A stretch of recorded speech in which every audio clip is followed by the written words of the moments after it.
Thanks for that story. If it meant anything, I have no idea.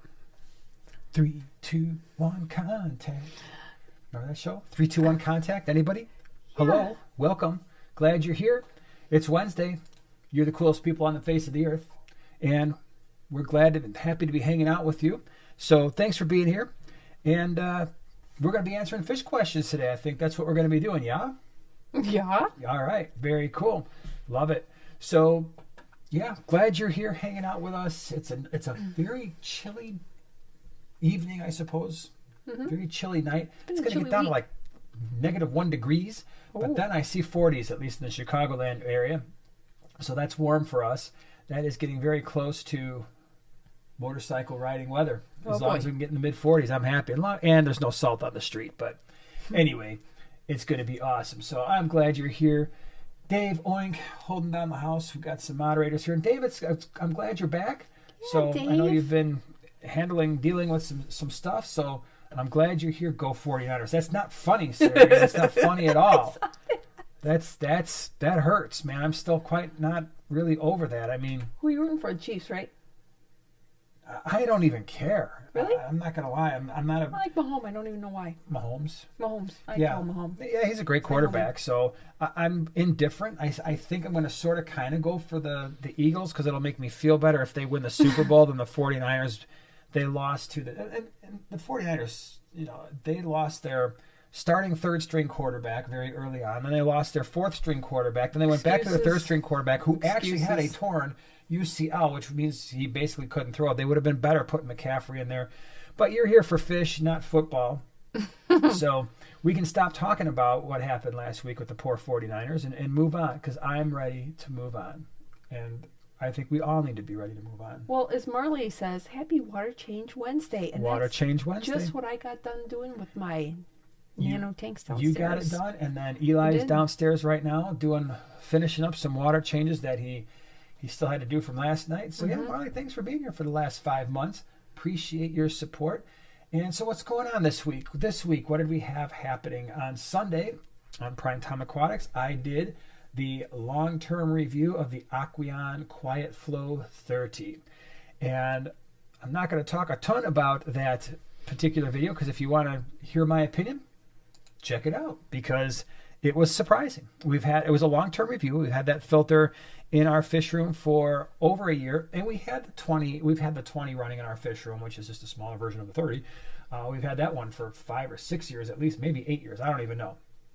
So it's been a while. Let's see here. Today, what did you do on the small scape? I did a scape. It was about stinking time. It had been 3 months since I scaped, so I was very rusty. But, I've got those 6 tanks, and I finally sucked it up into one because it needed to be home to some very cool fish, which as soon as I looked at them in the tank, I was like, oh my gosh, if I were Oprah, I'd be like, you get a raspberry, you get a raspberry. I give everybody in the world these raspberries because they are stunning. Yep. And so if you haven't checked it out, go to the small scape on YouTube. And I think it's actually one of your better scapes. What we always talk about is having an aquascape that looks complete. Nothing needs to grow in later. And I feel like that was one of those ones that you've done. And you've done it before. I mean, it's sometimes you'll do escapes like, all right, well, these things are going to grow and let's check back in a couple months. This one's like, boom, here you go. This is really pretty close to See, I disagree. Finish. I appreciate that. But with the crypts always have to grow. Of course, they're going to grow more. I mean, the stuff is going to definitely grow. But the Anubias, I had quite the stash from when I broke down all my other tanks. I had quite the stash. Yeah. It was like an Anubias party. You could go crazy. I did go crazy. So that's what happened today. Tomorrow, members, we're going to be down in the fish room. We've got to kind of finish some thoughts from last week. Last week, I shared with you, we brought in thousands of fish a couple weeks ago, and I shared that with members. And then, of course, we are going to be kind of doing a follow-up because things have happened in the fish room, and definitely want to talk a little bit more about that and finish the thoughts there. On Sunday, we're going to kind of do a continuation. So you did the aquascape for today for your channel, but there is a wonderful, beautiful, one of my, I would say in terms of small fish, it's got to rank up there, certainly in my top 5, maybe top 3. And we need to talk about those fish. So the fish that you see in the small scape today, we're doing a species profile on those on Sunday because they are absolutely stunning fish. Lawrence, real quick, talk about Mycobacterium, please. My rainbows. Okay, yeah, we can certainly address that in a little bit. So we'll talk about Mycobacterium in a few minutes. Also, when we're talking about that, let's talk about Mycobacterium marinum, so we can talk about that as well because it's pertinent and relevant to human beings. So, yep, that's what's going on in the land of videos.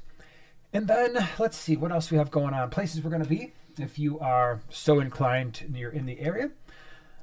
Let's see. Hold on. Let me try to get all these things straight. So on the 19th of February, which is actually 3 weeks. No, not even. No, 2 weeks. 2 weeks. 2 weeks from Sunday. We're going to be at the first time we've ever been there at the Quad Cities Swap in Davenport. Excited. Really looking forward to that. Like I said, we'll have fish on the website available for pre-order about 3 or 4, probably 4 days before the swap. And I'm sure our members could tell you we've got some cool fish that are going to be available, some really cool fish. So very excited about that. And then the week after that, the Greater Chicago Cichlid Association Swap is also on Sunday, the 26th. The week after that is the Greenwater Aquarius Swap, and that is on Saturday, March the 4th. Hard to believe we're already talking about March. We are already talking about March.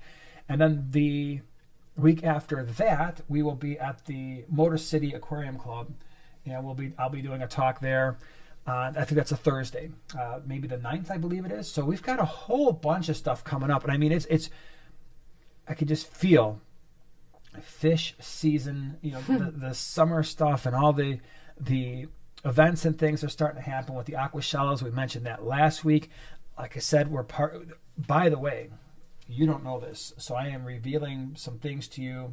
Exciting. They're top secret. All right, maybe they're not top secret, but the YouTube area is going to be different, I think. Yeah. We've got a vibe that we want to go for. So if you've been to Aquashella before and you're used to seeing things a certain way, we are definitely going to switch it up. We're going to be switching some things up, and we're really excited about it. So that's for both Dallas in May. That's May 20th and 21st, and then again at Daytona Beach, November, I believe it's 4th and 5th, somewhere there that weekend. So really looking forward to that. There's a whole bunch of things coming up. So, yeah. Yes, have you ever kept trout goodeids? Yes, I have, but it's been a while. So, those are the things. Carol says, so excited for my Greater Cincinnati Aquarium Society swap this Saturday. So aren't they so much fun? And again, I say this all the time, but for those of you who are here, and you are in an area where there is a metropolitan area where there might be a fish club, check it out. Just check it out once. Go to the monthly meeting, or if they're doing a swap or an auction, it is absolutely worth your time, even if you've got to drive like 75 or 100 miles and you've got a few tanks. You're like, I just got a brand new tank and I'm going to be getting fish. Oh, trust me, it's worth I mean, I can't tell you how many people come from greater than 30, 40, 50 miles away at the GCCA swap, especially, and even the Greenwater swap, because it's so far south. We've got people coming from Southern Illinois all the time because they know, hey, I'm going to come here, I'm going to fill up a giant cooler. Just get yourself a big old giant cooler bag and be ready to roll. Bring cash, and it's well worth it. So if there's a club in your area that holds auctions or swaps, check it out, because most of the time you are not going to be disappointed. Andy, question for you. I got a Facebook friend request from, I think it was you, but I want to make sure it was actually you and not somebody who stole your situation. So just let me know if that was really you, because I don't know, it came through, but then I'm always like, how it is with Facebook. Half the time you're like, oh my gosh, is this a real thing? Is it a fake thing? I don't know. Hope it's not Robo Andy. It could be Robo Andy. That's what I'm trying to make sure that it's not Robo Andy. You've already got a super chat. I do. Hold on. Then I got to scroll around here because I'm too busy blabbing my face away. Leo, what's up, 209 Aquatics? Glad you're here. Thanks. Want to either do a group of Gold ocellatus or Neolamprologus signatus. Very nice. Both are cool fish. One's mean. What's that? One's mean. Well, yes, that's true. I've had both, bred both. Gold ocellatus, definitely you're going to do best in at least a 20 long. You could probably get away with a couple pairs. The thing with the gold ocellatus, almost regardless of the tank size for the most part, is if you want to breed them, you are going to want to wait for the female to have obvious signs that she's protecting eggs in a shell. Just take out that shell, and the female could be in there as well, and just throw it in a different tank. So if you really, really want to breed them, that's the way to do it, because otherwise you've got these competing fish in there. I actually had like 8 or 10 of them in a 20 long, and there wasn't a lot of fighting, but they seemed to just figure it out. I had some rock work in the center. I had shells everywhere, but I also, unless I removed the shells to a 10-gallon tank and let the eggs and fry grow out in there, I hardly ever saw fry, because they would eat each other's fry and kill each other's fry. The Signatus are really cool. I don't think they get enough props in the shell dweller world. They're a little bit more elongated. They've got more of a silvery sort of spangly sort of look. Very cool fish. I don't find them to be as aggressive. Again, it would be nice to have them in a 20 long. In either case, if they're small, you could certainly grab 6 of them, let them grow up. It's going to be really obvious at some point that you're going to have a pair. Usually a female is going to be hanging out by the shell. A male is going to be kind of going around the perimeter. Same thing with the Signatus, but the Signatus aren't quite as robust and aggressive as the ocellatus, but you really can't go wrong with either one of them. So good luck with them. It's going to be awesome. Something a little different. What about Lawrence? My Mycobacterium. Do you want to talk about that now? Oh, do I want to talk about that? I mean, sure. I guess we're going to get into questions, because we're done with where we're going to be for the coming 6 weeks. Mycobacterium. So there's 2 different ways to look at this. Hold on, I need to take a sip of water. Hold on, close your ears. I try to be quiet. So Mycobacterium in fish is untreatable. There's nothing you can do about it. The antibiotics don't work. The problem with Mycobacterium, so for those of you who don't know, it's bacteria. And the Mycobacterium, the reason why it's very difficult is it's a bacterial cell that has a cell wall, like almost vast majority of bacteria do, but then they have this waxy coating over the cell wall. It's called mycolic acid. Well, this waxy coating does a few things. It makes it really hard for an immune system, whether it's a human immune system or in this case for fish, makes it really hard for the immune system to attack this organism and clear it. And the other thing is it makes it more difficult for antibiotics to do what they're supposed to do and kill the microbes, or at least prevent their growth. And then the other issue with a lot of the Mycobacterium is they grow really slowly. And you would think, well, that's a good thing, right? Well, not in the land of treating bacteria with antibiotics. Usually antibiotics work, believe it or not, work best in microbes that are actively dividing and actively metabolizing. So if these microbes are not growing and dividing quickly, the antibiotics are less effective and take a lot longer. And that's why even with a human being, when they have tuberculosis, they are usually going to be treated with multiple antibiotics over many, many months, maybe 6, 8, 9 months, maybe longer, especially if the microbe is antibiotic resistant. So on the fish side of things, unfortunately, if you are relatively certain that the fish has Mycobacterium infection, it's best to get that fish out. It is contagious. There's no guarantee that doing that is not going to result in other fish showing signs eventually. It's probably best, since there is no cure, to euthanize that fish. You can go on YouTube. You can go on, I can't remember the organization, but the most humane way to euthanize a fish is using clove oil. There are directions on how to do that. I don't have a video on it right now, unfortunately, but that's the way you would do that. And like I said, because it's untreatable, it's just, if the fish is struggling, it's not going to get any better. On the flip side of that, there is Mycobacterium marinum, and this is something I actually think, correct me if I'm wrong, because I know you remember, I think I did this as a members only video at one point, where we talked about Mycobacterium infections, or infections you can get from fish tanks, one of which was a study on Mycobacterium marinum, and that is one that we have to be careful of. So when we're working in our fish tanks, when you're working in a fish tank, if you've got cuts on your fingers, it might be best, if possible, let that heal. It's not extremely common. However, when it does happen, it can be problematic. And again, because it's a Mycobacterium infection that's got all those same issues that we talked about, the mycolic acid, the fact that it grows slow, it can be somewhat difficult to treat. So the best thing to do is if your hands are all cut up, or you've got a cut, or you cut yourself in the, while you're working with the fish tank, it might be best to obviously thoroughly clean it and keep a very close eye on it. Usually with a wound infection, you want to watch that and make sure that it's not getting worse, because usually you cut yourself, it's going to swell, it's going to hurt. That's a normal thing. But all of a sudden, 24 hours later, 36 hours later, it's worse. That's a problem. All right. If it's the swelling is getting worse, if it's starting to discharge anything, if there's pain that's getting worse, it's better just to be safe than sorry and get it checked out relatively quickly. All right. So those are the two things, both from the fish perspective and then from the human perspective. Anthony, thank you so much for the super chat. Really appreciate it. I have little white spots that cover my glass in days. The otos and snails seem to like them. They wipe off easy, but come right back. Don't seem harmful. What is it? Most likely, all right, so little white spots, maybe seed shrimp. What are seed shrimp? Well, all right, so if the white spots are stationary, it could be the beginning of a biofilm, right? On the glass, especially said. And if the snails and the otos are eating it, most likely it's some type of a biofilm. That will happen more frequently in a tank that is newly set up. Like your tank had that biofilm over the glass, especially if you put wood in a tank. Sometimes that biofilm that's on the wood, some of that will sometimes spread to the glass.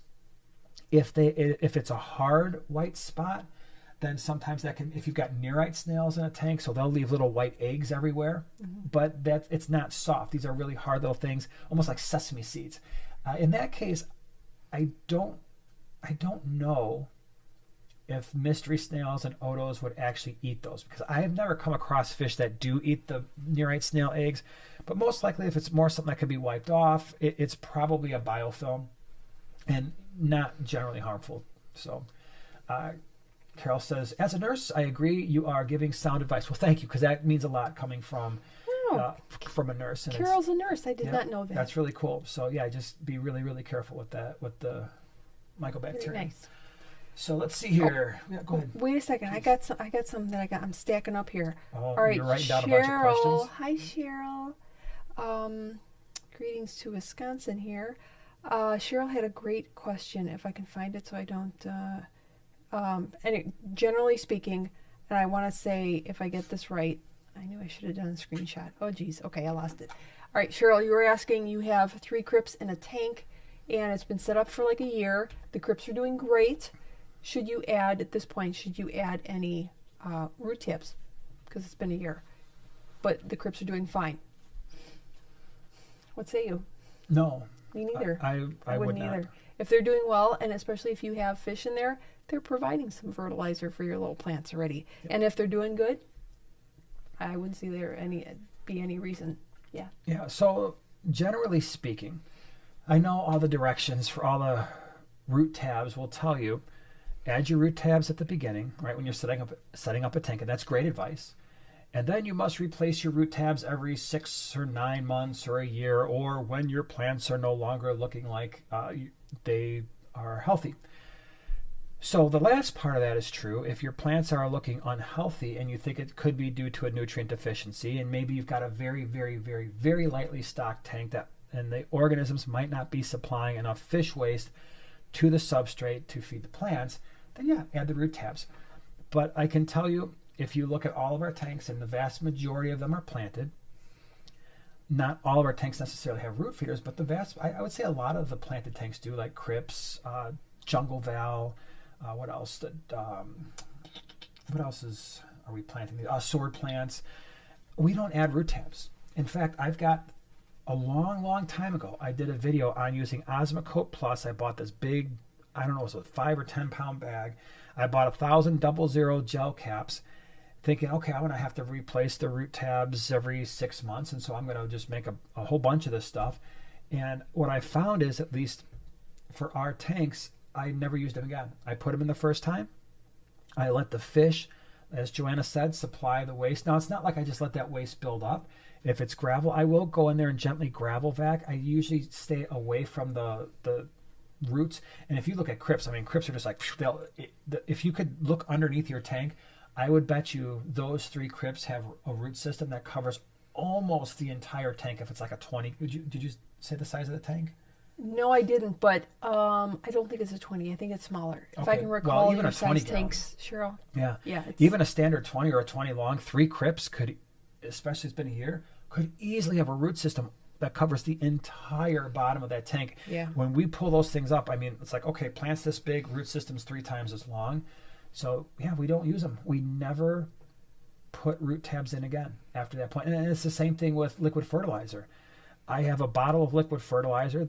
I actually got the big 1 gallon jug, and then I would refill it, but the actual squirt bottle is been sitting in the fridge forever, and now it's basically unusable because everything got crusted up. But we never used the liquid ferts, and we've got pretty fast growing stuff. We've got hornwort, we've had wisteria, water sprite.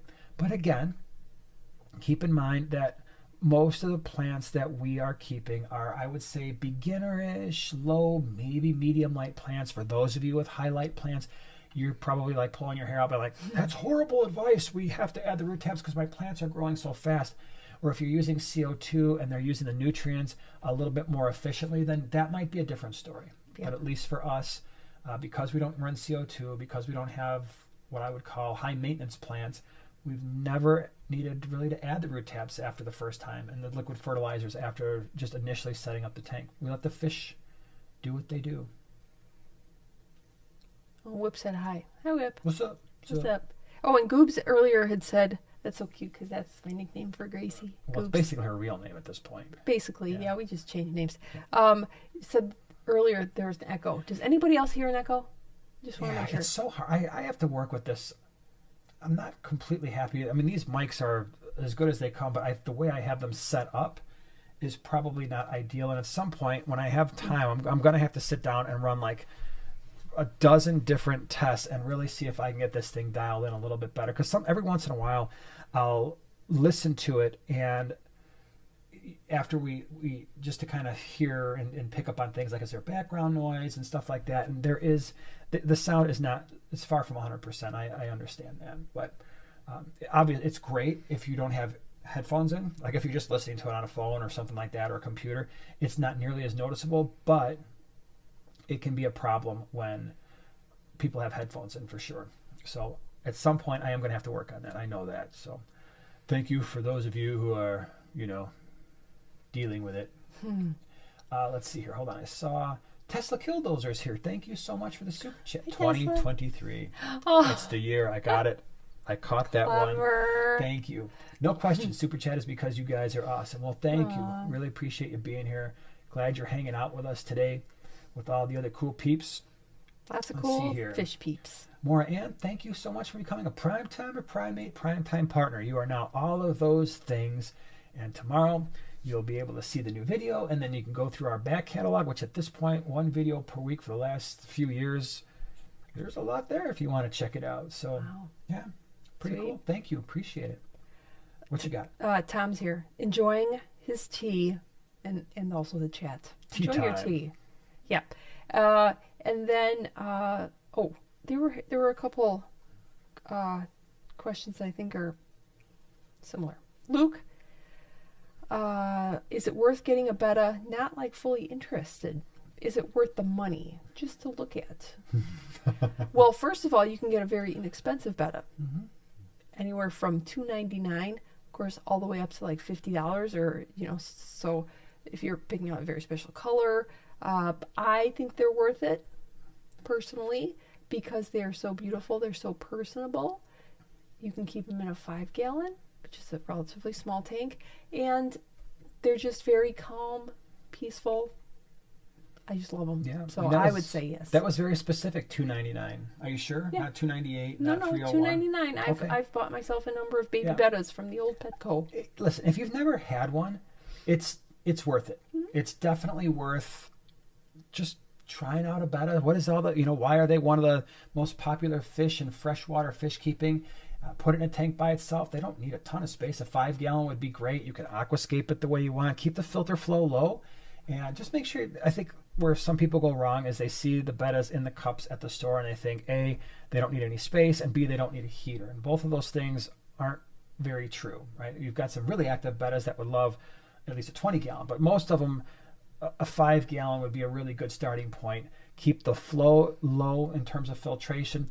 Keep them warm around 78 to 80, and you're going to hopefully have a really nice fish. And who knows, maybe you'll be like, man, I got one, and that thing just won over my heart. Now I always have to have one. Yep. Welcome to the club, then. That's what I would say. Well, he said, yes, I did contract Mycobacterium marinum, and it was a hard to diagnose legit cancer scare because of lupus. It was more difficult to treat. Yeah. So I knew, I couldn't remember where I put that video. So, but it's not a good thing. Okay. And then Tanner also had asked, this was a while ago. So Tanner, if you are still here, starting a 5-gallon would be a good starter fish, I think was the question, something like that. Absolutely, a Betta would be a great choice. Sure. But you could also do, instead, you could do a scarlet batis. Oh, that would be cool. Right? Yeah. Or a peacock gudgeon, a single one if you want to do something really fun. Yeah. What else? Well, of course, the really tiny fish, Heterandraria formosa, fleur-de-lis killifish is one of my favorites. Yeah. Or shrimp. And then you've also got, and these are a little bit harder to find, and if you're just starting out, maybe not the best option compared to what you've just suggested. But if you've got a handle on water parameters and, cycling a tank, or you've got some Fritzheim 7 you can throw in there when you add the fish, but certainly 8 to 10, this sounds like a lot, but these fish are absolutely minuscule. 8 to 10, either of the dwarf rasbora, chili rasbora, or mira rasbora. All three of those, I wouldn't put 8 to 10 of each of them, but pick one. And 8 to 10 of them in a 5, you'd be surprised, like, oh, that actually doesn't look all that full. Throw a mystery snail in there as well, and it could be a really cool little setup, for sure. Absolutely. Yep. All right, hold on a second. This thing's skipping around on me. Zach, thank you so much for becoming a prime timer, primate, prime time partner. Appreciate it. Hope you enjoy hanging out with us. Thank you so much. And then, Zach's got a super chat. Thank you. Nightmare Before Christmas. I'm a fish. I used to be able to recite many of Jack Skellington's songs. Yes. What is this? Including, what is this? One of my favorites. And you actually got me to watch that movie once. Did I? Way back when? Yep. Yes, you did. Zito. But I haven't had to watch that movie in probably 15, 20 years. That's okay. I remember seeing that in the theater. Really? I do. Kiwi says, hey, I have 3 angelfish, 1 dwarf cichlid, and 1 small catfish. I want to get a school of fish, but what do you recommend? Oh, so it's a 45-gallon. All right, so cool. You've got some space there. 45 gallons are really, that's a nice tank, especially for the angelfish. So that's cool. Let's see. A small catfish, I'm assuming that's probably like some kind of a cory cat. If it's 1 and it is a cory cat, if you can find 3, 4, 5 more of those, that would be awesome, because they tend to act very different in a group than when they are in an individual situation.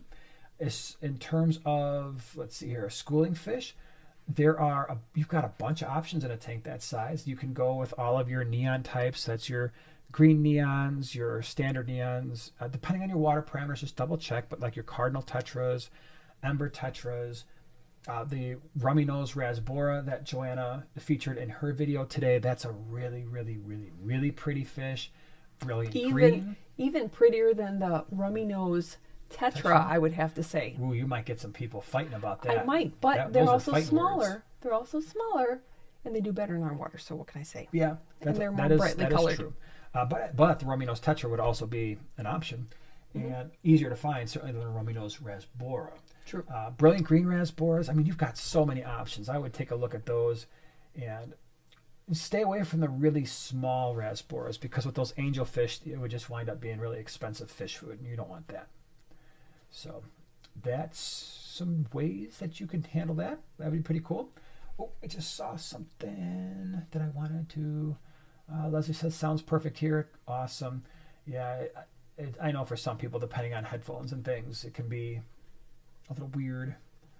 Aziz World says, I have volume all the way up and can hardly hear. Maybe my device. I think so, because I haven't changed anything on our end. Your mic is probably not the best, and sometimes you talk a little quiet. So let's do this. All right. And then let's try to up our volume there, young lady. Okay. that wasn't it. BC Dolphins here. Hey, how you doing? It's been a little while. Glad you're here. Can coolie loaches go in with pea puffer in a 20-gallon? If so, how many coolies would you recommend? Sure. In a 20-gallon, I would do at least a half a dozen coolie loaches. The pea puffers are going to love their snails and stuff. And coolie loaches, I suppose, wouldn't mind that either. But I think you could manage that. Coolie loaches are going to be more aggressive eaters. They're going to be faster eaters. They're going to go a little bit more crazy. But I think it's something that is manageable. In terms of personalities, the coolie loaches are so fast. If the pea puffers are like, hey, man, I think I'm going to mess with you, the coolie loaches are just going to be gone. They're just crazy super freaks. And then they'll also sometimes, you'll see them go behind rocks and things like that. So, but I think the combo could work. If anybody's actually, done it, I don't think we've ever done that combo. But I wouldn't hesitate to try it. If anybody's ever done it and has more experience, like, oh, I tried it, it was a disaster, or, oh, I've had them together for 64 years, let us know. Anthony, appreciate you coming on board, becoming a Primate Primetime partner. Welcome. Thank you so much. All right, let me see here. Suzanne. Joanna, I scored some plant clips at the dollar store the other day. They are working well on the back rim for pothos and the like. Love the treasures we fish peeps can find there. I know. It's just, once you start thinking out of the box, you just find stuff everywhere. Yeah. So you want to know what I did? I did something the other day, and I thought I was like I don't know if mini you is the right word. Really? Maybe a mini larger you. Mini-me? So on the table was a U-line catalog. And for those of you who have ever gotten the U-line catalogs, you know they're like the old Sears catalogs. They're like this thick. Oh my gosh. And I was like, what in this catalog is good for fish keeping or the fish room? Turns out there's a lot there. Yep. I don't necessarily think it's the cheapest options. Like, I think you could find the same stuff cheaper other places, maybe. Sometimes, yeah. I don't know. It's not like I've cross-checked, but I was like, oh my gosh, some of the heavy-duty racks, they were holding up to like 5,000 pounds per shelf. And I'm looking at the dimensions. I'm like, holy cow, I think this could fit a 180. And a 180 is only going to be about 2,000 pounds. And that's just half. I mean, these were big metal industrial racks. Now, I build all my own stands, but I was thinking, man, that could save a whole bunch of time. For sure. And they've got some heavy duty, like cool workbenches and stuff that you could certainly. I mean, the capacity was like 2,000 pounds. I'm like, man, you could put a 75 on there all day, and it wouldn't even break 1,000. I could be scaping my brains out. Yep. I love the packaging myself. I've always been a sucker. I just love packaging, boxes, envelopes. Is that your calling? It might be. Because that's messed up. Well, that's why I always... Packaging is my calling. I always wanted a store. I picture myself, a Hallmark movie. Boxes? I would have a store. Just selling cardboard boxes? No, scaping. It would be small little vignettes and scaping and just... So did you happy places, mini happy places. Did you envy my old job? So one of the things I used to do, I worked at a printing company. That's where we actually met. And when I started there, I was in their purchasing department, and I was in charge of their inventory of all their packaging materials and you wouldn't think that this would be a big deal, but we were bringing in millions of dollars worth of packaging materials every year to cardboard boxes and stuff like that. So I still remember like all the standard sizes and double wall and single wall thickness and the weights of the cardboard. It's stuff I'll probably never be able to get out of my brain. And then I became a commercial print estimator while I was there. And I sometimes have nightmares because while I did that job for about 10 years, I think maybe it was more like 7 years, you just get into it, you do all these things. And then I have nightmares in the last 3 years where I'm back at that job, but I literally don't remember anything about how to do the setups and all that stuff and figure out the pricing. So I'm kind of freaking out, and they're throwing all these, these job estimates at me. Like, you got to get these done. I'm like, I don't remember this stuff. Someone's got to remind me. It's very stressful. I should say. 409, thank you again for the super chat. So the Signatus would be fine in a 10, or is it 20 long, or a 40 breeder better? What's a good place to get them from? I would not put either one of those in a 10, personally. I mean, could you possibly put a pair of Signatus in a 10 because they don't get very large? Yes. But once they start having fry, what are you going to do? Because if they kick out 8 to 12 fry, it's like at that point you got to get those fry out of there because you can't leave them in there. And then it kind of is like, well, it'd be kind of nice to have a colony, right? So the 20 long would be a good setup. The 40 breeder would work just fine. It's just whether or not you want to commit a 40 breeder to that fish. But if you do, there you wouldn't have to worry so much about removing certainly the first batch or two. You just put in a bunch more shells and you might get a bunch more breeding pairs out of that. Gold ocellatus could work in a 40 breeder, but again, they're still going to sometimes be rough on one another, but you could potentially wind up with 2, 3, 4, 5 pairs that all have their own area if you set it up correctly. I think ideally, if you're looking to keep and enjoy the fish, have them occasionally breed, maybe move some of the fish to a pet store or something like that, the 20 long would be pretty good. It's a good medium-sized tank. Oh, these are funny. Uh-oh. Oh, one of these is going to bring you right back because I'm just like, oh, dang. That's a word from the past. Dang. Okay. Let's see. Pamela said, you'll never forget, I did corrugator reports for a box plant in my youth. Chris Sear is printer, 47 years. Wow. Okay. Rock on. Yeah. And then, Tyler says, Heidelberg Speedmaster. Heidelbergs. Yep. We had the Heidelberg. Yeah. So we had hold on, I think a 22 3/4 inch cutoff and a 21.5 inch cutoff, and then we had the double, which I believe was a 45 cutoff. Yeah, but what were the other ones? Because they could all go 38 inch rolls. I would have seen them on assets. Heidelberg and see, this stuff is, and then we had the minis. The minis would do. Yes, minis. I think their cutoffs were. Well, they were. There was a thinner roll that was like again. We're talking fish, and now you're getting me reminiscing about printing. You're going to wind up giving me I'm going to have next Wednesday. I'm gonna be like, thanks a lot for talking about printing, because then I started thinking about it until midnight, trying to remember stuff, and then I had a bad dream. Wow. I just know a bad dream is in my future, and I'm going to blame all you printing people because you. Diddy, thank you, Chris. Yeah, we had a Diddy, half-roll Diddy, but then we also had the mini, and the mini was, I don't remember the cutoff in that one. I think it was 17.5 or maybe 18, but the rolls were, they didn't go 38-inch rolls because I had to deal with it for 7 years. You wouldn't even believe it. I forgot all this stuff, but no, we wouldn't I was believe like the head estimator there for a while. Speaking of jobs, Noelle Brucker is in the house, and she says, good evening, everyone. Rough day at work. No. She's a doctor. But finally home and stealing some live stream time before I have to finish up work stuff. Need a little fishy chat to cheer me up. Well, we're glad you're here. Noelle. Yep. Enjoy the fishy Thanks chat. for being here. Enjoy some downtime. Yes. Some chill out and chill. Just talk about fishy stuff. That kind of stuff, yeah. All right, let me see here. This thing is really skipping around on me, but I'm so happy like a few weeks ago that I was able to blow up all the font to a size that I can easily read. It makes life a lot easier. That outdoor guy. I run small Apollo printing press. All right, we got some printing people here for sure. Mm-hmm. Colby says, I have a Paradise gourami, and it sits on top of the heater. I've checked the water temp, and it is about 78. Is this normal? So for a Paradise gourami, I think maybe they're not appreciating that warmer temperature. I mean, they can go that high, but they might like it a little bit cooler. Now, if it's eating and it's active and that's just a place where it rests, I still think that maybe they could use a little bit cooler water. Teresa wants to know which fish is best, bamboo, cherry, or ghost, or Shrimp, Amano. Yeah, what did I say? You said fish. Oh, I'm sorry. Shrimp. You should. Shrimpies. I can't believe which you said shrimpy? Okay, so bamboo. Bamboo, yeah. Amano, cherry, or ghost.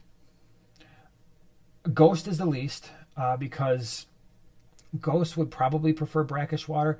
I really think ghost shrimp, for the most part, are food, not necessarily pets. We can't keep them alive in our fish room. I mean, they'll live for a little while, but they don't like our water parameters. So I wouldn't do the ghost. The bamboo shrimp are cool, but they creep me out personally because they remind me of waterborne cockroaches. And how big do they get? They're large. They're by far the largest of the ones. I think they're cool because they're filter feeders. They're not going to act like the Neocaridina or anything like that, or the Amanos. They're just kind of, and what they do we actually have bamboo shrimp in our 40-gallon breeder with our Blue Dream Neocaridina. And what they do is they sit on the uplift or the air tube close to the uplift tube of a sponge filter, and they're just constantly doing this. Right? And that's where they hang out. So they're definitely going to want some flow. Sponge filters are great for them because they're just catching the stuff as the water's bubbling up.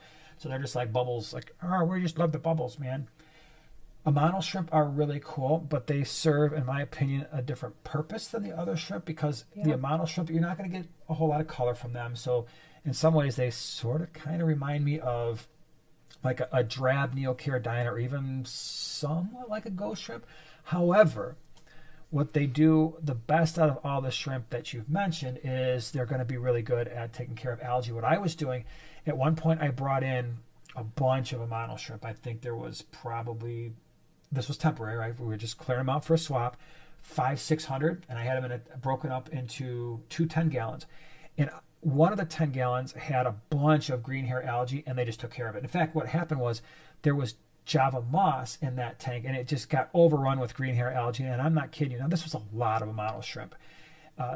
There had to be at least a couple hundred in there. And within 3 or 4 days, they had cleared out all the green hair algae. And what they do, unlike a lot of other shrimp, is they'll actually stick to the side of the glass, and they're picking off the algae off the glass as well. And then once they got through that, I was just taking handfuls of green hair algae from other tanks and just chucking it in there. And usually after a couple of days, it'd be gone. So, and their bellies would be all green. So that was really cool. If you're looking for shrimp with color, none of those other shrimp that we've mentioned so far have, I think, what would be considered to be like a really vibrant color. That's when you're looking at cherry shrimp, blue dream shrimp, your pumpkin shrimp, your yellows, black rose. Those Neocaridina, although the black shrimp aren't really going to give you a lot of color, they look better on a lighter substrate. Don't make the mistake that I made and decided I'm going to set up a black Neocaridina breeding tank in a 10-gallon with black gravel.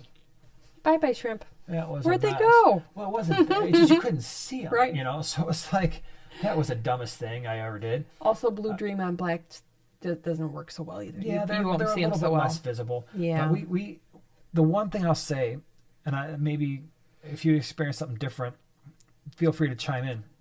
But when it comes to culling shrimp, especially Neocaridina, the different colors, the blue dream shrimp hold their color by far the best. I've never had to cull shrimp or remove. I don't actually cull them. I just remove the brown ones, put them in another tank, and just kind of let them go crazy there.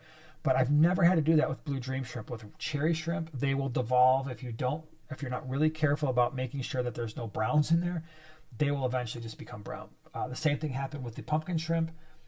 The yellow shrimp, we didn't breed enough to deal with that issue, but the blue dream, they just always breed true. The colors always breed true. So that is a little crash course on our experience with shrimp. By no means are we shrimp experts. We've kept the ones that we've just talked about, but we don't do, it's not like we're out there breeding thousands of them in millions and trillions. Sure. I mean, we've bred thousands, but probably not millions or trillions. You've got another super chat. We do. Yeah. Hold on a second here, because this thing is... I hope he's still here. Wait, hold on. It skipped and then it bounced. Yeah, mine's really doing weird things. Shane, it's like going up and then it goes down. Shane, thank you so much. Don't have time to hang around tonight, but wanted to hop in and tithe $5 to the cause. Weather here in Dallas stinks right now. Oh, I'm sorry about that. Well, thanks for popping in here. Appreciate the super chat. Hopefully it gets a little better in Dallas. I would think your weather is still a little bit better than ours. Probably. I might, without even looking, I know this is a bold statement, especially if you're getting sleet or something right now, but I think I would trade the next 7 days. Could we do that? I'll trade you 7 days of Chicago weather, but you've got to give us 7 days of Dallas weather. But yeah, I'm sure if it's rough out there right now. Snow. See, ice storm warning. All right. See, now in Texas, that's bad because up here we are prepared for that. We've got bazillion tons of salt and salt mounds everywhere and tons of salt trucks. When that happens down there, there's no reason to have big mountains of salt or salt trucks, and so that becomes very problematic. So stay in, stay safe. Yeah. And if it's possible to work from home, not everybody can do that, but if you can, don't go outside and let the snow, sleet, ice melt, hopefully. This is a very interesting question from let's see, Joe. My jewel cichlid's head turned half black right down the middle. So one side of his face was completely black, but since has changed back. Yeah. I've seen that. Really? Well, I haven't seen what Jewel, is it Jewel cichlid you said? Victoria had a fish. Was it Victoria? Was it? Yeah, I think she had a fish where it turned black. It was her purple spot goby. Part of it turned black and then it would turn back and it just turned back to normal. So a couple things can happen with that. Sometimes ammonia can do that to certain fish, although I don't necessarily know if that's the case here. But if there's ammonia, that could contribute to that. Stress can contribute to that. if they are showing off sometimes, but usually not as much. But usually if there's competition between males or any fighting, it can happen. Some type of temporary water parameter issue, again, especially ammonia. So, but turn back if they're happy, they're healthy, they're eating, they're swimming around normal. I'm not as concerned about it. Maybe if someone else is seeing like, oh no, this is exactly what happened in my situation, feel free to pipe in. But it's a strange thing when stuff like that happens. Yeah. Keeping aquatics. Waterborne cockroaches. When do we get the merch of this? Yeah, with a big bamboo shrimp on there. What's creepy about them, I didn't actually finish my story, but when I first we got them from Flip Aquatics after one of the Aquashellas, and we took they were in breather bags. I personally don't like breather bags because you're really not supposed to float them, right, for temperature acclimation. So that becomes a little bit problematic. And then, how many of you can relate to this? You get fish, they're in breather bags. Now, I understand why they do it. There's a benefit there when it comes to shipping. But unless I'm just a moron, and that could very well be, when you're trying to open up these bags to actually get the fish in a net or in, it's just, you're trying, the whole bag is filled with water. So now you're like, where do I cut this thing? How do I open this without spilling the water and all the stuff in the bag all over the place? Yeah. So anyway, with these bamboo shrimp, I was having that issue. And so I get them out, I get them in the net, but unlike other shrimp, they're really rambunctious and they just start crawling around like insects. And now I got these things on my arm and I'm standing on a step ladder right in front of the 40-gallon breeder, and they feel like centipedes or something. So I'm like, oh, these are, and I'm not usually a squeamish person. I mean, majored in bio. I'd spent my whole childhood in a creek. You don't like centipedes? I don't like centipedes. I actually don't mind spiders. I will sit there. I used to collect daddy longlegs when I was a kid and play with them. Spiders do not creep me out. Centipedes and millipedes do creep me out. Mostly centipedes. And that's what these things remind me of. And so I'm trying to get these things off my arm. They're crawling all over me. I'm flicking them off into the 40 breeder. And meanwhile, trying to stay on the step stool and not falling. Because how would that look? Hey, everybody, it's Jason from Prime Time. It's your boy, Jason from Prime Time Aquatics. What's wrong with your face? Well, I fell off of a step stool. Running away. Flicking the bamboo shrimp off of my arm into the 40-gallon breeder. And I panicked and I smashed my face on the tank on the other side of the aisle.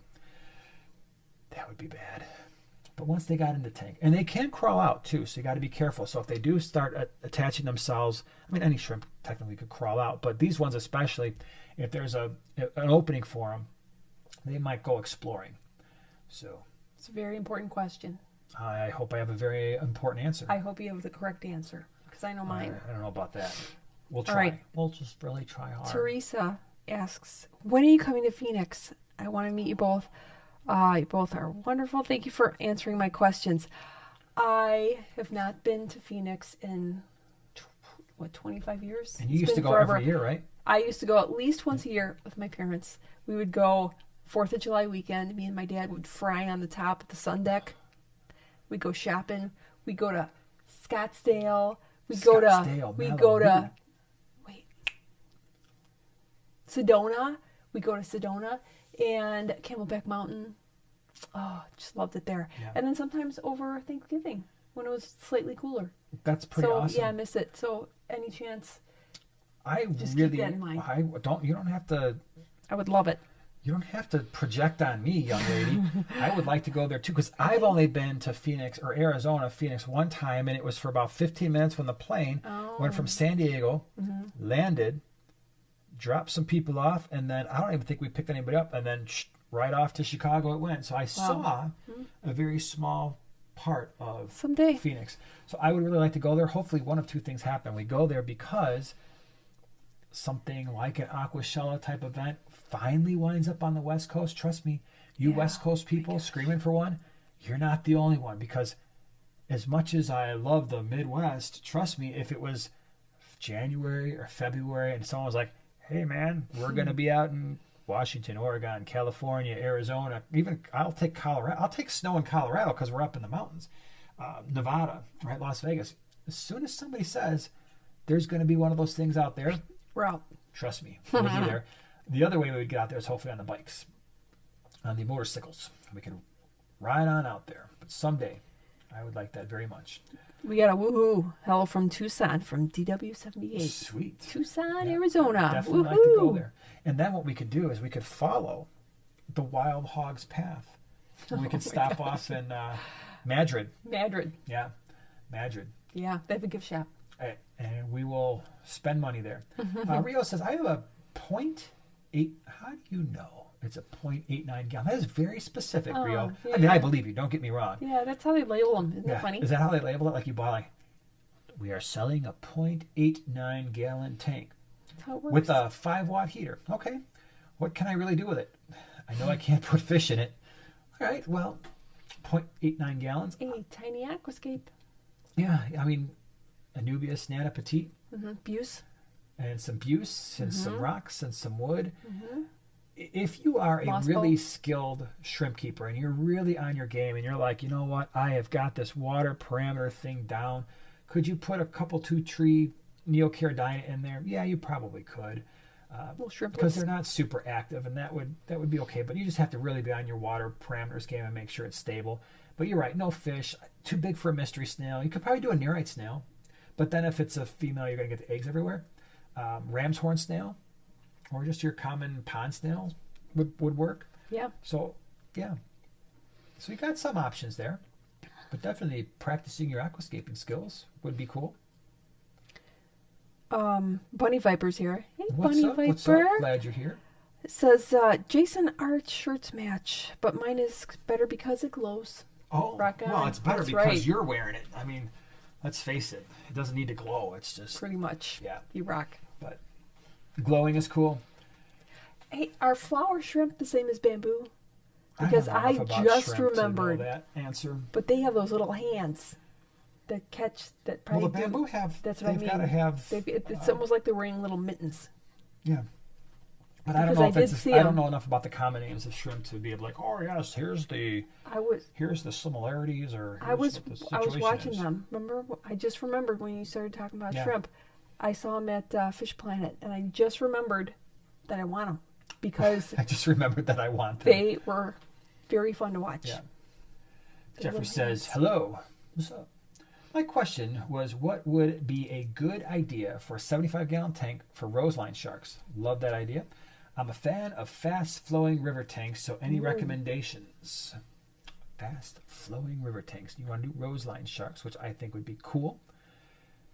What else would I put in that tank with the said roseline sharks? So the complication is a fast-flowing river tank, something I haven't done. I believe hillstream loaches would appreciate fast flow. What else would appreciate that? Some of the gobies. Some of the gobies would really like the fast flow. And I'm talking about the little Siphodon gobies are pretty cool, but the larger ones like the Hanachuensis, my guess is like the even larger purple spot gobies might be pretty interesting. Rainbow shiners. I wonder how that would work. That might work out pretty good too. So I don't have a ton of, like I said, I haven't done a fast-flowing river type of tank, so I don't have a ton of experience. But those are the fish that come to mind. Maura Ann says, I can't get Super Chat to work. I swear I'm not broke. Oh, It's okay. aw. Really, it's okay. Try just to put Primetime Aquatics in the beginning, and we'll try and get your questions. Yeah. Yep, for sure. Oh, wait. DW says, Phoenix hosts the Southwest Aquarium Keepers event. It's in April this year. Really? Well, that's Keep that pretty in cool. mind. That's very That cool. would be fun. Yeah. That would be a good excuse because somebody's birthday's in April. Yeah, but the problem with April is we have 2 swaps, and we're going to be in St. Louis in April. Party at pooper. Party pooper. The Missouri Aquarium Society, MASI, MASI. I really got to figure out what that is, what it stands for. Hold on. And then Leslie says, roseline sharks, I have 8 in quarantine right now. They're my new favorite fish. I have, that's awesome, by the way. We have 35 or 40 in quarantine, and that's one of the fish, if you love roseline sharks, that is one of the fish that we are going to be bringing to the swaps, hopefully, as long as everything is healthy, happy, and doing great. Anthony says clown loaches like fast flow. Sure, that'd be a good one. Although I don't know necessarily for a 75, right? So long term when a 75, they might get a little cramped. Yep. Hold on, I saw something else. All right, while you're looking. Okay. All right, so here I found a question from Maura Ann. I'm finding Dante's 7th level leeches in my 20-gallon long mystery snail breeding tank. Dwarf sage and Salvinia added 4+ weeks ago. I find one daily past 3 days. How do I get rid of them? Leeches? 7th level leeches. I've never had to deal with leeches ever. So my advice would not be the best advice because I would just be guessing. I can't even say I've heard of those. If someone's dealt with leeches and you can chime in, please do. But I don't recall ever seeing a leech on any of my fish that I can remember. Let's see here. Tabitha says, which brand of aquariums do you think is the best? Whatever one is going to... So a lot of people are surprised because, we've got this channel and we've got a bunch of tanks. We must have a special place where we get our tanks. The overwhelming majority of our fish tanks have come from Petco dollar per gallon sales or PetSmart sales, with the exception of like these lifeguard tanks, which have been pretty good for us. The bookshelf tanks are, for the most part, all lifeguard tanks as well. They've held up really well. I mean, the question is, how much money do you want to spend? Because I did a tour of custom aquariums. If you go custom aquariums, Primetime Aquatics, I did a very in-depth tour. This was a number of years ago.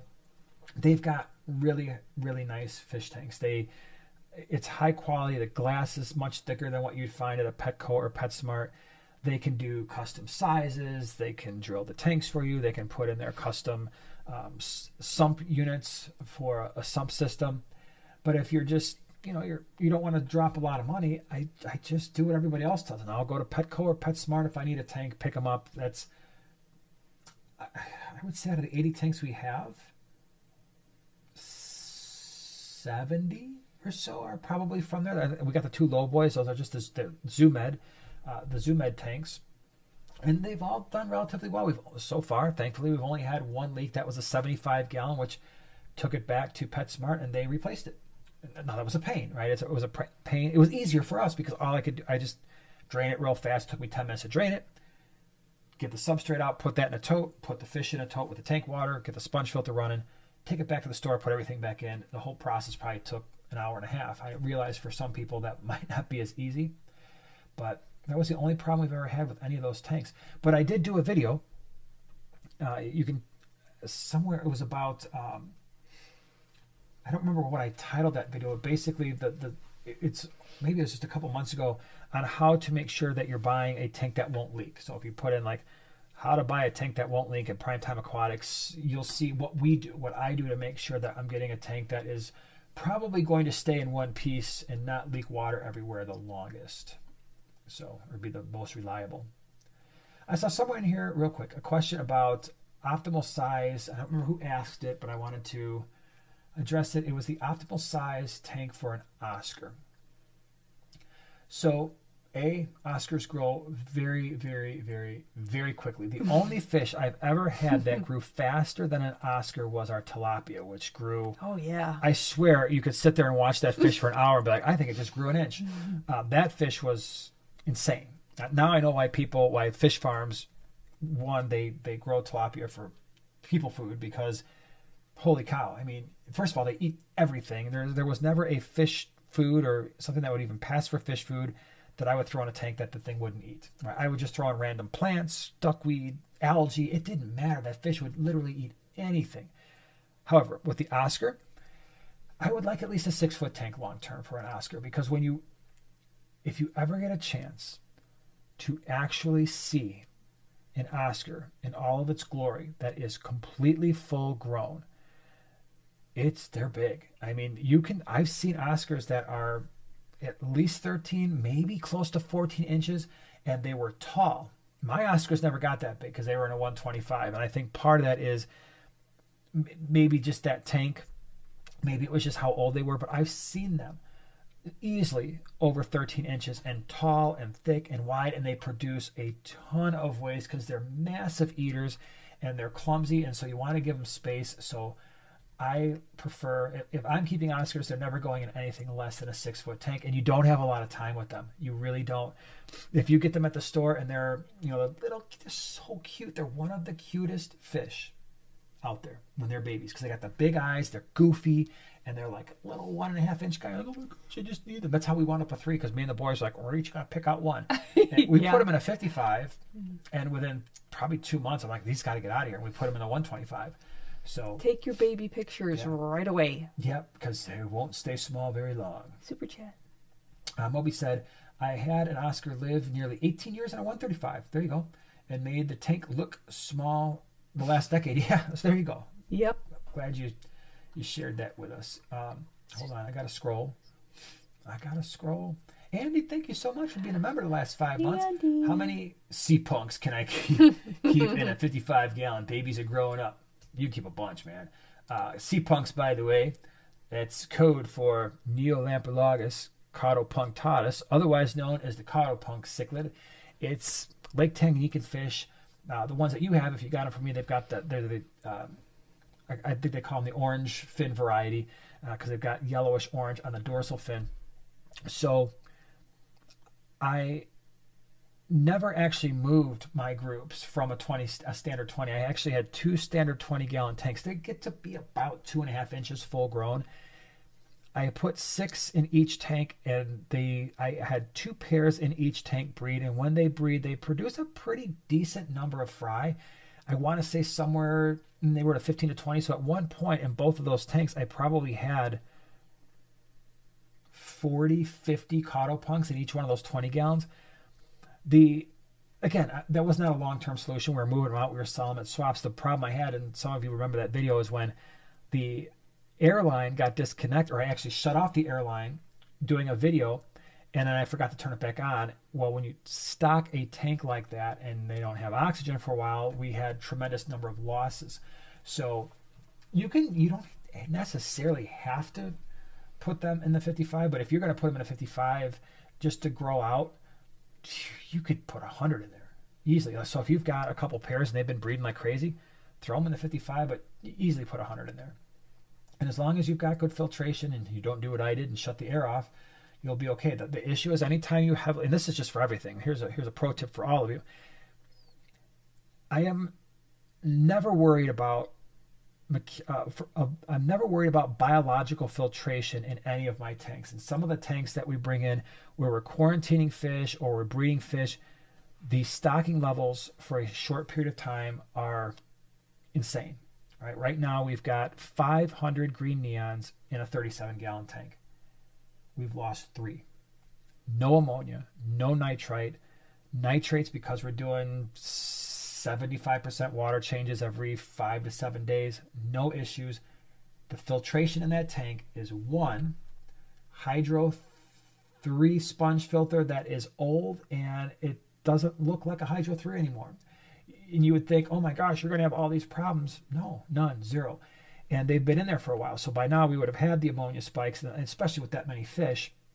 Again, they're not going to stay in there forever, right? They're going to be moving out after the quarantine process. But my point in saying that is I am never worried about mechanical filtration. I'm never worried about biological filtration, the microbes that convert ammonia to nitrite and nitrite to nitrate. I never worry about that. A small sponge filter can handle that usually, especially when you've got in a well-cycled tank. Now, I'm not talking about a brand new tank, but where the microbes are all over the top of the substrate and the rocks and the wood and the fake plants or real plants and maybe the backs and sides of the glass, it becomes far less of a problem.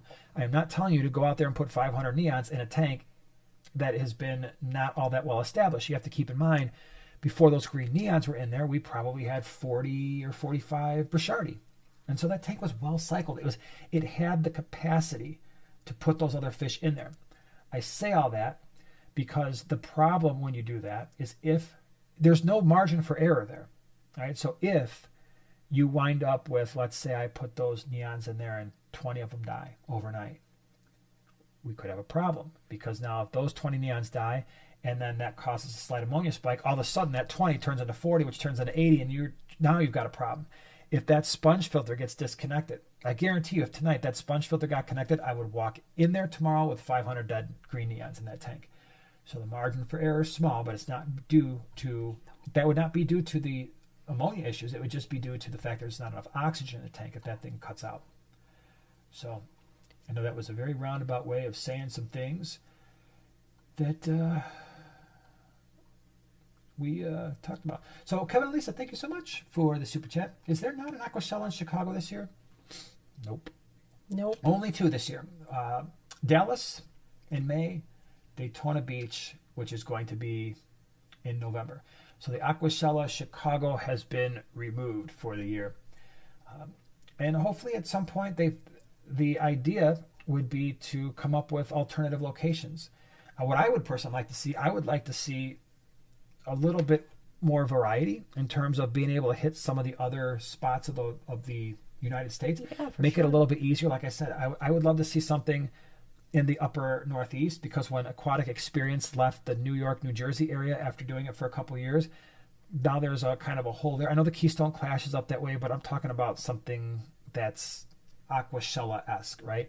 Be nice to be able to rotate something up there, and I'd love to hit the West Coast, like I just said. I mean, it's so hard and so expensive for people coming from California, Washington, Oregon, Arizona. Yeah, Dallas is the closest one, but still, that's not exactly convenient, right? We kind of get spoiled here living in the somewhat central part of the United States where nothing is super far, and especially Colorado east, it's all within driving distance. But I would love to see something like that. But yeah, no Chicago, unfortunately, for this year. So we'll have to wait until 2024 and see what happens. See if there's going to be different locations. But I'm excited about Daytona Beach because we've been in Orlando a number of years. And if you like doing the Disney stuff, it's pretty cool. But other than that, then you're stuck in the middle of Florida. I always like water. If I can get close to a beach, Water. That's because when we go a couple times now, when we did the Orlando Aquashella, we would drive down and hit Fort Myers. And then we'd stay there for a number of days and then come back up to Orlando for the Aquashella. Aquarium is maintained by Andy. Thank you very much for the super chat. Will fairy cichlids lay eggs without a male?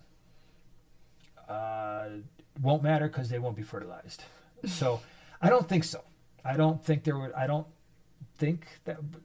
would happen, but they would just die. They'd get fungused up and they would die if they did. But I've never seen that. Bill says, what is the best food to feed peacock gudgeon fry? Peacock gudgeon fry, as you know, are extremely tiny. So there's a couple things you can do. Rapashi is a gel-based food, but I wouldn't feed them the gel. Rapashi comes in an extremely fine powder. The Community Plus blend, that is fine enough where probably the fry would eat that. It's going to take a few days for them to go through their egg sac anyway. And then you could do that. You could pulverize flake food. Usually after about a week or two, I start feeding live baby brines, particularly because in a couple situations, I actually left the adults in, which you might not want to do because the adults will eat the fry, usually. But live baby brine will certainly work after a couple of weeks. But until then, really small food. And if you've got them in a well-established tank, one of the things that I did in the 20-gallon is there was a fair amount of green hair algae in there, and I think that really helped because they were picking off that green hair algae, microorganisms or small organisms. And then I had them in a 37-gallon, the same thing. I had a really nice amount of algae. And with those fish, with the smaller fish in particular, especially the peacock gudgeons, that can be a big-time advantage. What you got? Let's see. Teresa. Wait, there were a couple questions. All right, Teresa, you had a couple questions. Do I know Lisa, John's wife? I do. She's so sweet. Yep. They're the best. Did you get her Betta? Yes, a couple years ago, I did get a beautiful Betta from them. But if you're ever looking for a fabulous looking Betta, just go to their keepfishkeeping.com. Look at their website. She's such a great mom. She takes care of like 400 Bettas. What the heck? That's amazing. Yeah. And then there was another question I wanted to, I have this pretty stick plant and it's stubborn. I put weight on it. Is there a reason why it won't stay down? And can I have a house plant turn into an aqua plant? If your plants won't stay down, I don't know what the stick plant is that you're referring to, but sometimes, especially with like, my little nemesis is micro sword. It's a real stinker, very skinny little needles, and it always will want to pop up. I use little, if you just get a comb, cut it into little pieces, use it as like a stake, and you stake it into the sand or the gravel. Also, you could use an hair comb, the bigger plastic one, if the roots are bigger, and kind of like hold it, fork it down into the substrate. Works pretty well for me. And then can you have a house plant turn into an aquarium plant? No. There are some plants that you can get at any kind of garden center that work as immersed, and there are some aquatic plants that also will work immersed too. That's a whole other story. Explain what that means. What's immersed mean? Okay, so submersed are the plants that are behind me that are completely underwater. Immersed means that just the roots are under the water and the rest of the plant is welcome to go kind of grown up above the substrate. Microsword, for example, can grow immersed and actually grows very well immersed. A lot of the plants that you buy, if you go to PetSmart and you get the plants that are in a tube, they are in an immersed state because when you buy them, they're not in water.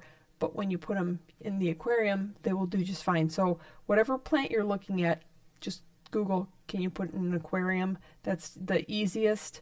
But a lot of plants, no, will not survive completely underwater. The exceptions would be when it comes to the immersed water sprite, water wisteria is almost always grown immersed, and you're going to get a very, very, very different leaf structure. The way you would know what the water sprite and water wisteria is, the leaves tend to be large, and they tend to almost look like a weed, like you would see outdoors, like in the ground. When you put water, and it's kind of misleading because people see that like, oh my gosh, look at these big pretty leaves. What winds up happening is you put the water sprite or water wisteria in the tank underwater and it will do fine, but all of those large leaves have to die back, and then when it regrows, the leaves tend to be longer and finer and skinnier. Generally, yeah, with that's one that would grow either way. Mm-hmm. But generally, yeah, you can't just take a house plant and just be like, I want to do it. Pothos, even, you can put the stem in, you can have it grow outside the tank. But I say that, but weirdly enough, I actually had, and I don't remember what type of pothos this was, where the stem kind of accidentally went further into the tank than I had planned, and new leaves actually started to form in the water. Very, very close to the surface, but They were growing, and they stayed that way. I actually did an experiment. I was like, I'm going to leave it and see what happens, see if these things die, and it didn't. So I don't know how long. Pothos in general won't necessarily do that, so don't just try to plant it in your tank because it'll probably die and be nasty. But this one was very strange, in that the leaves were growing in the water but close to the surface. Crazy. Wyatt says, I was wondering what the best food, just lost it, was for an Oscar. What we fed our Oscars, there was a number of things that we fed. The North Fin food sticks, I really like those because Oscars in particular, a lot of the large cichlids, they just, when they eat, you just see that stuff and they're just devouring it, and like all the food gunk and powders are shooting out of their gills and it's making a big mess and the water's all getting all nasty. For whatever reason, those North Fin food sticks, they're about, I don't know, maybe not quite half, 3/4 of an inch. They tend to eat those. They tend to be a little bit less messy, and they float for a very, very long time, which is cool. And they don't swell up as much as a lot of the other types of, like some of the other types of floating food. So I really like that. They love bloodworms. So if you get the ones in the cubes, large enough Oscar, you throw the whole cube in there, and like the what's the brand? Is it San Francisco Bay or whatever? But it's just they come in the small cubes, and you just chuck them in there. They just eat the whole cube. The frozen brine shrimp, unless you could put the cube in there and they eat it right away, that becomes a real mess because then they don't even touch the really small stuff. But yeah, those are a couple things that we feed. Let me see here. Zen Ginger, what's up? Appreciate you being a prime timer, primate, prime time partner. Hold on, I just lost everything for 10 months. That's awesome. Wow. Hello, J&J. Hey, chatty peoples. Hope you all are well tonight. Well, I hope you're doing well too. Thanks for hanging out with us tonight. Guys have got all kinds of good questions. Everything aquarium. Appreciate the super chat. Got any tips for breeding Geophagus 7i? Also, any input on removing green cyano? Having a horrible outbreak currently, thinking it's phosphate. Could very well be. So for the Geophagus, get a pair. Give them time, right? So they, generally speaking, you're probably going to need them to be somewhere at least in probably the 6-inch range. And so it takes a little bit of time. Give them some space. The less stress they have, the more likely they are to breed. So if you've got a pair and they're constantly having to push other Geophagus away or other fish, that sometimes I found some Geophagus get really distracted with protecting their area to the point where you'll see the female and they start, laying their eggs or whatever, and the male's going to fertilize them, but then there's something else that distracts them. And by the time it's time to fertilize the eggs, they just forget. And they're like, all right, never mind. We'll try this again later. So one of the things that I like to do with the Geophagus, if I'm really intent on breeding them, is just put a pair in a tank by themselves. Don't have any types of bristlenose plecos or anything that's going to interfere with their breeding process. So that's generally what I do. You can certainly feed them high protein foods to try to get them to breed a little bit more readily. So frozen bloodworms could be an option. Live blackworms could be an option. In terms of the cyanobacteria, removing it. Water changes help. So a lot of the same things you would do for algae, which is control nitrate concentrations, phosphate, obviously, especially if you have that in your water, or something is leaching those things, phosphate into the water, try to control that. So the gauge that we use is nitrate because it's the easiest thing to measure. So if your nitrates are ranging above 20 parts per million or more, consistently bringing that down to 20 parts per million or less, it's not like, oh, I was at 21, now I'm at 19, I'm going to have a big difference. But I'm saying, if you test your water and you're constantly like 35, 40, 50 parts per million on the nitrates, well, your phosphates are probably pretty high too, but we just don't have to test both because we're using the nitrates as a guide. Well, if we can get the nitrates to consistently be less than 20 parts per million, that's also going to lower our phosphates. Light, right? These microbes are going to need light as well. So we limit our light. Maybe, especially if you don't have live plants, then you can basically go lights right around feeding time. So maybe you're doing just a few hours in the morning, feeding them. You're feeding them again a few hours at night, and for a while, that's the only time the lights are on. So those are some ways to try to combat it, at least minimize it. Hold on a second here. Got to scroll on down. Man, we got lots. This is cool. We got lots of questions. And sorry if we're not getting to them all because, like I said, it's one of those things where we look back at the analytics in any given live stream. I think I've said this before. We get between 1,000 to 1,200 comments in the 90 minutes that we're here. So we try to do the best we can, but we don't always get to them all. Barbara, thank you so much for the super chat. I purchased a seeded sponge filter. Will the beneficial bacteria survive the shipment? Good question.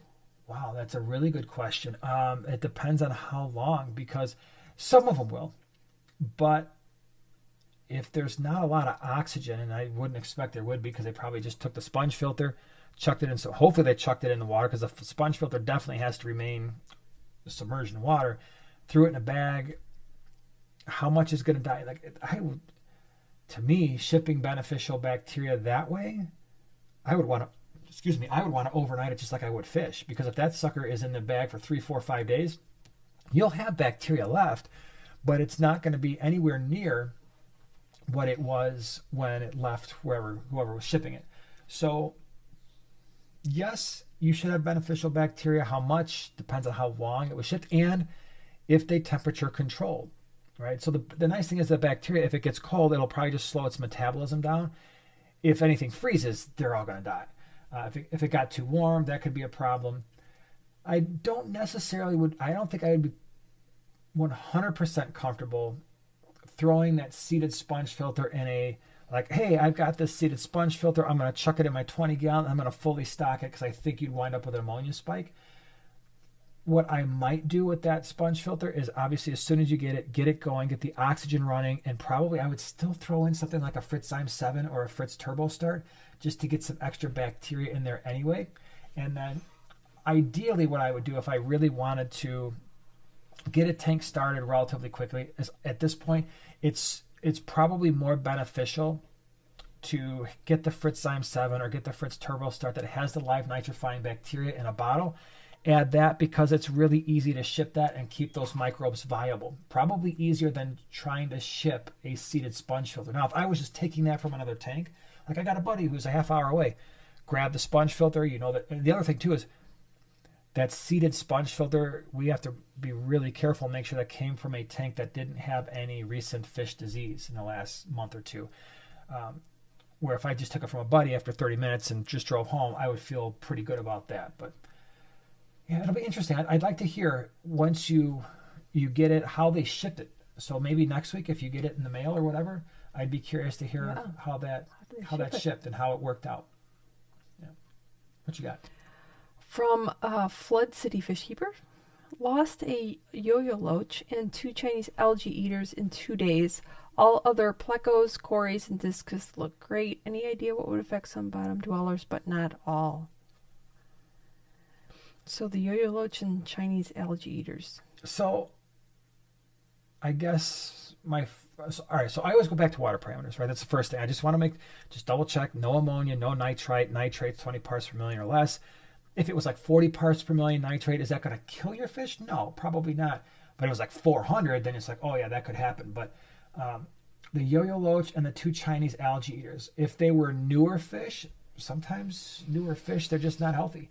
I have found that to be especially true with Chinese algae eaters. If they come in, I haven't kept them in a while, but I used to keep quite a few of them, especially when I would keep them in with African cichlids. I thought that combination was a nice combo, especially because the cichlids would outcompete the Chinese algae eaters for food, which forced them to do what we hoped they would do, and that is consume algae and still graze on things on surfaces. But if they were younger, sometimes the Chinese algae eaters, they do that where it's like, oh, I've had them for a couple weeks and then they wind up dying. The yo-yo loach, I don't know what's going on there. But start with the water parameters. The fact that your plecos are fine, your cories are fine, your discus look great. I mean, you would think if you had a water quality issue, the discus would be like, the water's slightly different than yesterday. Time to die. But if any of those fish were newer, that could present a problem. And keep in mind, it doesn't have to be the algae eaters or the yo-yo loach that's new, because sometimes what you can do is if you bring in maybe something else in that tank was new, and they can bring in some type of bacterial or viral infection where their immunity is fine and the other fish really aren't impacted by that for whatever reason, but maybe the Chinese algae eaters, their immune response, or the yo-yo loach's immune response wasn't fully developed, and next thing you know, that virus or that bacteria knocks them out and it was actually brought in from some other fish. So those are the only things I can really think about or think of. You want a stocking question? Sure, I love stocking questions. Sweet, me too. All right, this is from, where'd it go? Shanice. If I wanted to build the tank around honey gouramis in a 40-gallon breeder, what fish would you recommend to go with them? All right, so honey gouramis in a 40 breeder? That was the question? Mm-hmm. Honey gouramis in a 40 breeder. First of all, I would put at least 10 honey gouramis in the 40 breeder, and I would probably mix five of the yellows and 5 of the oranges. Yeah, I think that would be cool. Fun. Wow. Because you're looking at it's a small fish, and a 40 breeder is plenty of space. By the way, 40 breeder is actually 47 gallons, the standard 40 breeder. A lot of people don't know that. And so in terms of volume, you got a 3-foot tank by 18 and a half by 16 or 17. And when you start doing the math, you're like, it's not 40 gallons, it's actually 47. So it's a lot closer to a 55 gallon, at least in terms of volume, than a lot of people think. So I love the idea of putting in, and you don't have to do 10. I mean, if you want to just do 5 of one color or something like that, that's cool. What would I put in with them? You've got a million options. And by the way, we did a species profile on those fish. Turns out like over half of them were actually thick-lipped gouramis, but they look very similar when they're small. And I mixed them together. But anyway, in that video, I talk about the fish that can go with a honey gourami, but you've got a lot of options. A lot of your dwarf rasboras, your harlequin, your pork chop rasboras, your glow light tetras, the Sawa / rummy nose rasbora that we're talking about lately would be really cool. Clown plecos, bristlenose plecos, all your cory cats, pygmy cories. Green neons. Yeah, your smaller neons work fine. At this point, there's not a lot of fish that would be too small. I'm not sure I would trust them 100% around the Mira rasbora, and maybe not the chili. But besides those, I think most of the other fish would be fine. I mean, even your live bears, your endlers, your guppies, your platies, probably not mollies, just because some of them, especially like the bigger sailfins and stuff, get a little bit too rambunctious for the honey gouramis. Peacock gudgeons, we just talked about those. That would be cool. Yeah. What else? Maybe do some marble hatchet fish at the top. Well, if you want to stick with that same color, embers. Oh, ember tetras, that would be interesting. In fact, that was one of our favorite combos, was doing the yellow honey gourami with the ember tetras. And what else was in that tank? You had them with the rice fish. You like the rice fish. Oh my gosh, yeah, these ones right here. Platinums. The platinum rice fish. That was such an amazing combo. It was a quarantine tank, and it was done completely by mistake. There was, in that 20-gallon long, we had a lot of embers in there because they were getting ready to go to swaps.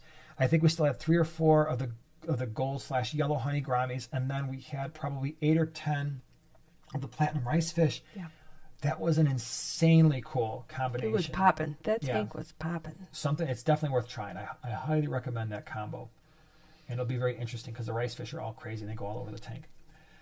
Fishies, thank you so much for being a member. 12 months. Congratulations. Thank you. 12 months. Happy anniversary. My 1-year membership. Thank you for sharing your knowledge and experiences with us. Well, thank you for being part of this for the last year. That's really cool. Thank you. Happy anniversary.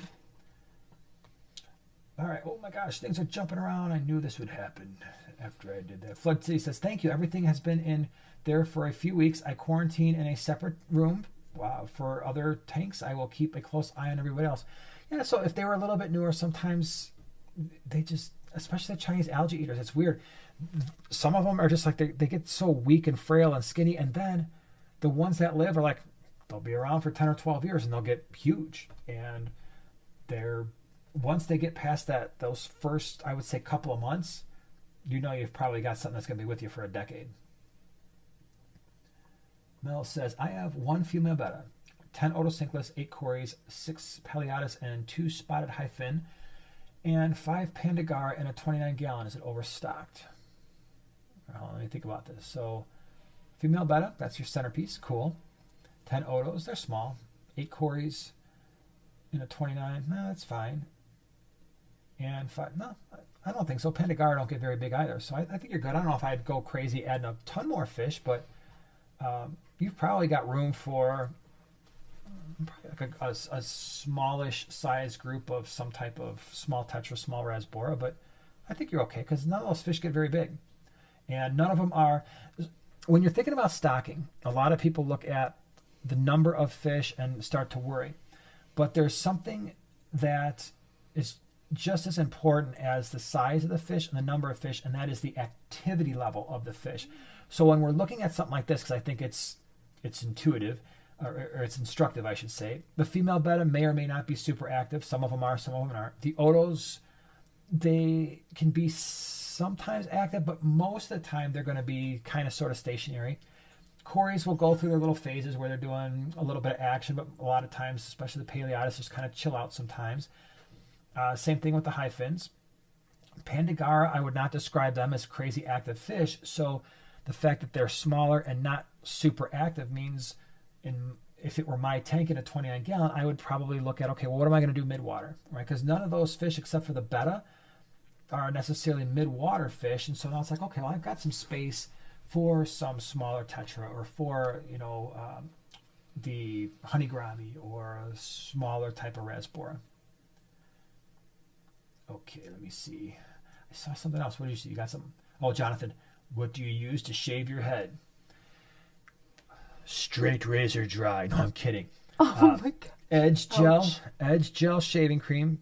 I have to have that. Anything other than that, I don't like it. And then the Hydro 5s. I need that's the combination. I have to have the Hydro 5s, and I have to have the Edge gel shaving cream. And I've been doing it so long, I can take care of all of it in a few minutes and not miss any spaces. And it's always really unfortunate when I do, like, there's like one little streak and I can feel it. Really? It's like, you it's cut gotta the, be if you cut the aggravating. line, you're like, I miss a little streak. But usually I'm pretty on point. That's my combo. Second floor's here. Second floor, what's up?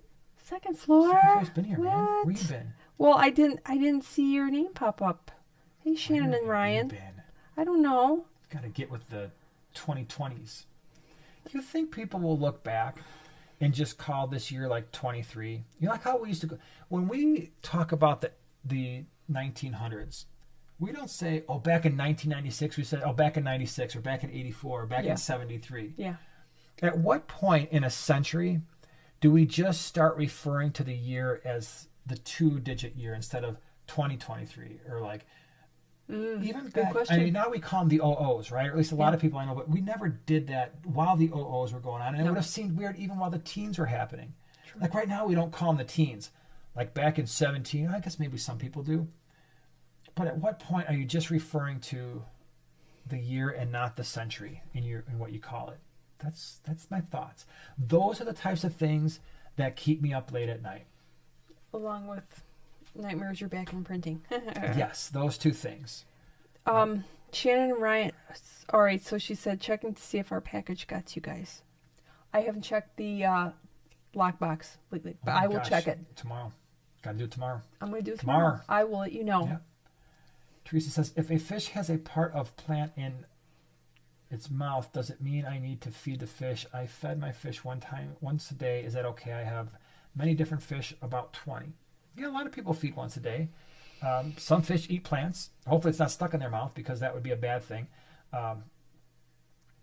I feed twice a day, just morning at night, but we also keep a lot of fish that are semi-aggressive, and it keeps the aggression way down, and that's why we can keep, we have our Mbuna tanks, we have our Peacock tanks, and you don't see a bunch of fish that are getting picked on or fin nipped. I think part of that is the fact that they always feel well nourished.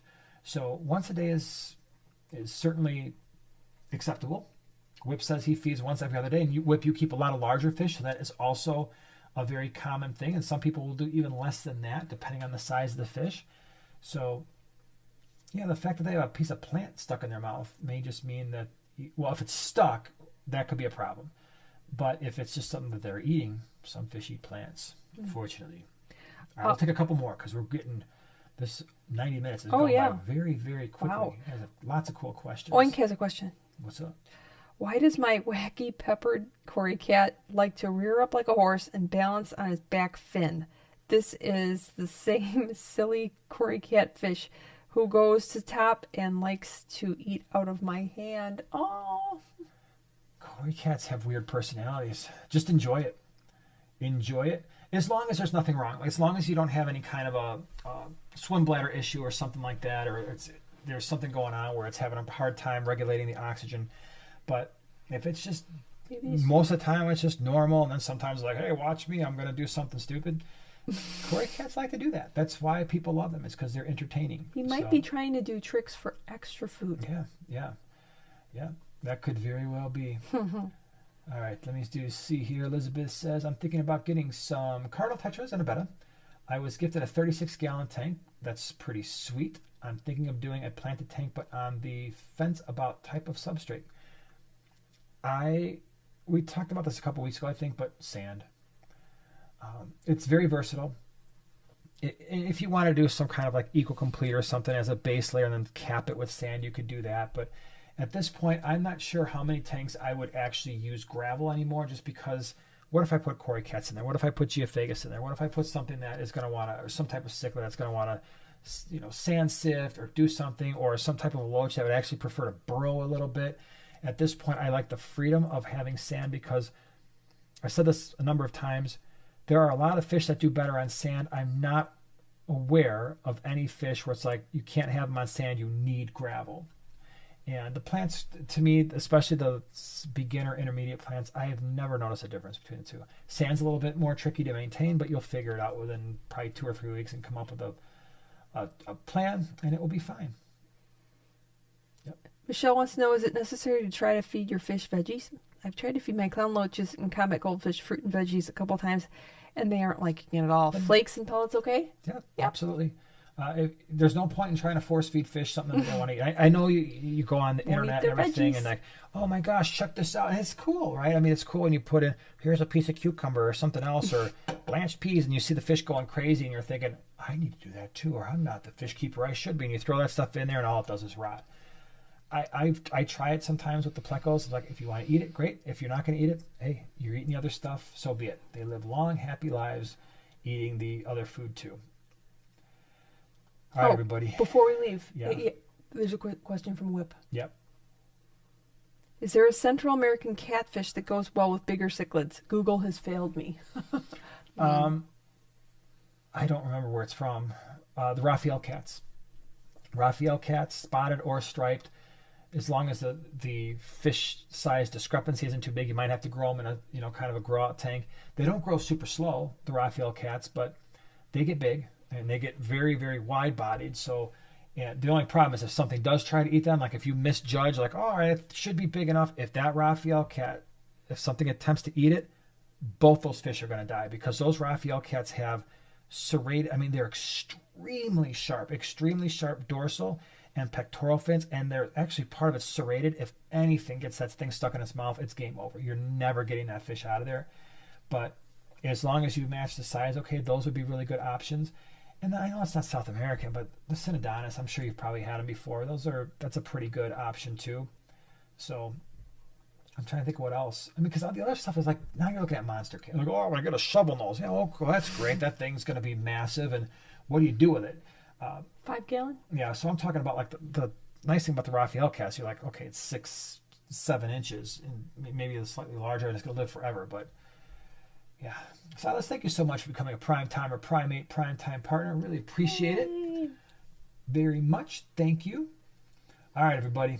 I think we're going to call it. This is the longest live stream we've done in a while. Gosh, we went like a whole 6 minutes over. Oh my but goodness. Thank you. You guys had so many awesome questions. Really appreciate it.